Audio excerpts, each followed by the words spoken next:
নমস্কার। জগন্নাথ টিভির পক্ষ থেকে সকলকে জানাই প্রীতি শুভেচ্ছা অভিনন্দন। জগন্নাথ টিভির পক্ষ থেকে আমি প্রদীপ চন্দ্র রায় পুরো প্রতিবেদন জুড়ে আপনাদের সাথে আজকে আছি।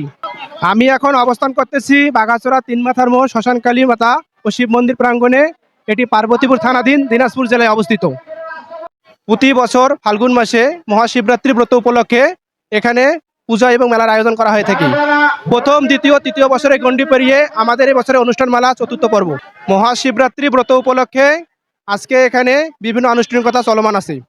প্রথম দিন আমাদের আনুষ্ঠানিকতার মধ্যে থাকবে রাত্রি 4 প্রহরে 4 বার দুধ, দই, ঘি, মধু দিয়ে শিবলিঙ্গ ধৌতকরণ।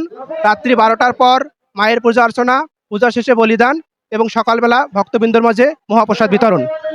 দ্বিতীয় দিন ভক্তদের মনোরঞ্জনের জন্য শিক্ষামূলক ধর্মীয় অনুষ্ঠান এবং তৃতীয় দিন মায়ের মহিমা সংকীর্তন। এভাবে আমরা 3টি দিন প্রতি বছর পালন করি।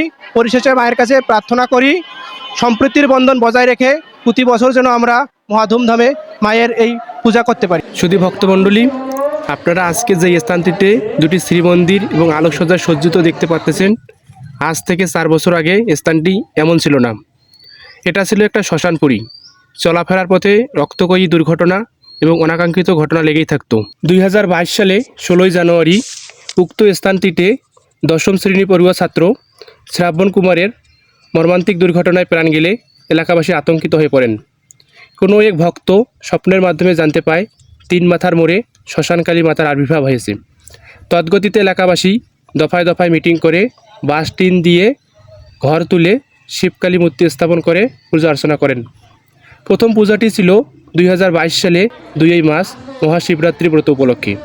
তখন থেকে প্রতি বছর মহা ধুমধামে আমরা পূজাটি উদযাপন করে আসতেছি। সকলের মঙ্গল কামনায় পবিত্র বেদবাক্য উচ্চারণ, ওং সর্বে ভবন্তু সুখিন সর্বে সন্তু নিরাময়া সর্বে ভদ্রাণু পচ্ছন্তু মা কচ্চিত দুঃখ ভাগভবত। সকলেই যেন শান্তি হয়, সকলেই যেন নিরোগ হয়, কেহ যেন ক্ষণকালের জন্য দুঃখ ভোগ না করে। ওং শান্তিহি শান্তিহি শান্তিহি, সকলের শান্তি হোক। শিবের প্রিয় ফুল ধুতুরা। বেলপাতা শিবের অত্যন্ত প্রিয়। সমুদ্র মৈথুনে বিষ ভক্ষণ করেছিলেন বলে শিবের আরেক নাম নীলকণ্ঠ। এবং মা কালীর প্রিয় ফুল লাল জবা। শিব পূজায় বেলপাতা এবং মা কালী পূজায় রক্তজবা বাধ্যতামূলক। চণ্ডী এবং মুন্ডু নামক 2 অসুরকে বধ করেছিলেন বলে মায়ের আরেক নাম চণ্ডিকা। মাকে অম্বিকা বলেও ডাকা হয়। জগন্নাথ টিভি সনাতন ধর্মীয় সকল প্রকার অনুষ্ঠান প্রচার প্রচারণা করে থাকে। জগন্নাথ টিভির নির্দিষ্ট ফেসবুক পেজ এবং ইউটিউব চ্যানেল রয়েছে। সকলে জগন্নাথ টিভির পাশে থাকবেন। সকলকে জগন্নাথ টিভির পক্ষ থেকে আন্তরিক ধন্যবাদ।